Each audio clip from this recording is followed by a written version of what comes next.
Hi, this is Travis from Tenno Farms, and I'm out here in the barn today with the mower, and everything is fixed and back together. So everything's working. I had an idler pulley that was kind of loose the other day when I went out to try and mow after I got everything together, and the bolt actually broke off when I tried to tighten it down, so I had to get a new bolt.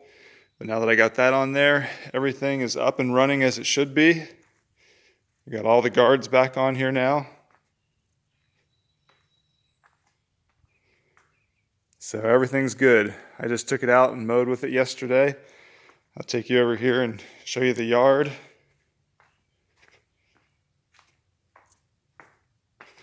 But it is looking so much better now.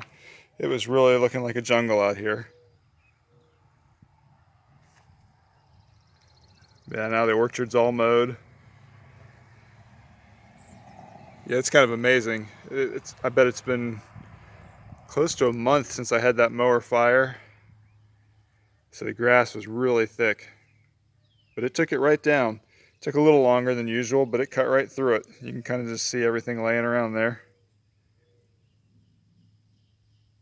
But I'm really happy to have that back. I thought I was going to have to get a bunch of sheep or goats out here or something to eat this grass.